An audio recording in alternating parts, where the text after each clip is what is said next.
शिवसेनेचे आमदार अर्जुन खोतकर यांच्या अडचणी वाढण्याची शक्यता आहे। खोतकरांच्या पीएच्या खोलीमध्ये कोट्यवधी रुपये आढळलेत। आता या प्रकरणामध्ये धुळे पोलिसांनी गुन्हा दाखल करण्याचे आदेशही दिलेले आहेत। नेमकं काय घडलेलं आहे पाहूयात। आमदार समितीचे अध्यक्ष आणि काही सदस्य ज्या गेस्ट हाऊस मध्ये जाणार होते तिथं 5 कोटी रुपये सापडतात।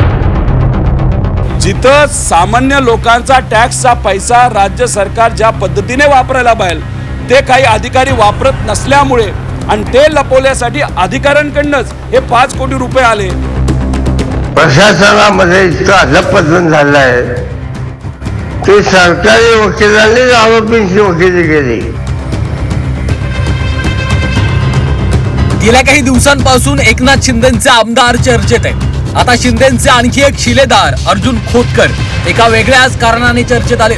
खोतकरांच्या स्वीय सहाय्यकांच्या खोलीत तब्बल 1.84 कोटी रुपये आढळलेत। विधिमंडळ अंदाज समितीचे अध्यक्ष अर्जुन खोतकर आणि 12 आमदारांचा नुकताच धुळे दौरा झाला होता। या दौऱ्यादरम्यान खोतकरांच्या पीएच्या रूम मध्ये हे पैसे आढळले होते।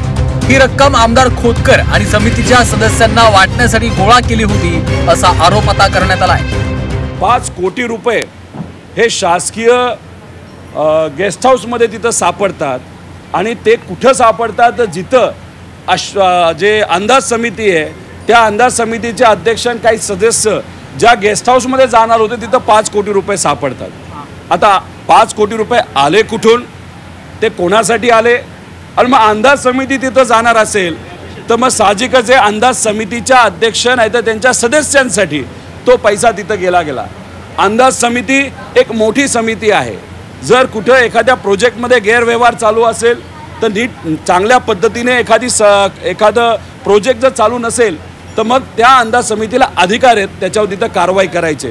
मग हे 5 कोटी रुपये जर तिथं आले असतील आणि अंदाज समितीसाठी आले असतील मग आपण असं म्हणायचं का जिथं सामान्य लोकांचा टॅक्सचा पैसा राज्य सरकार ज्या पद्धतीने वापरायला पाहिजे ते काही अधिकारी वापरत नसल्यामुळे आणि ते लपवण्यासाठी अधिकाऱ्यांकडूनच हे 5 कोटी रुपये आले।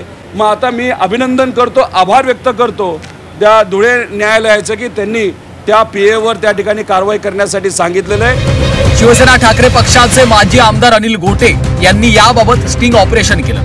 गोटेंनी खोलीबाहेर ठिय्या देत राज्यातल्या सर्व यंत्रणांना ही माहिती पुरवली। यानंतर गोटे यांनी पोलिसांवरही आरोप केलाय। पोलीस सारवासारव आणि प्रकरण दडपण्यात व्यस्त होती असा आरोप गोटे यांनी केलाय। प्रशासनामध्ये इतका अधपतन झालं आहे की सरकारी वकिलांनी आरोपींची वकिली केली। केस काय? महाराष्ट्र सरकार विरुद्ध किशोर काशीनाथ पाटील आणि राजकुमार मोगले। सरकारी वकिलांनी या आरोपींना कशी चुकीची कर्म लावतायत, या आरोपींना कसा त्रास होतो हेही सांगितलं। धुळे न्यायालयानं आमदार अर्जुन खोतकरांचे पीए यांच्यावर खंडणी संगनमत करून कटकारस्थान रचणं अशा कलमांअंतर्गत गुन्हा दाखल करण्याचे आदेश दिले। न्यायमूर्ती के.बी. चौगुले यांनी हे आदेश दिले। न्यायालयाच्या या आदेशावर पोलीस आता काय कारवाई करतात हे पाहणं महत्त्वाचं ठरणार आहे। प्रशांत परदेशी, झी 24 तास, धुळे।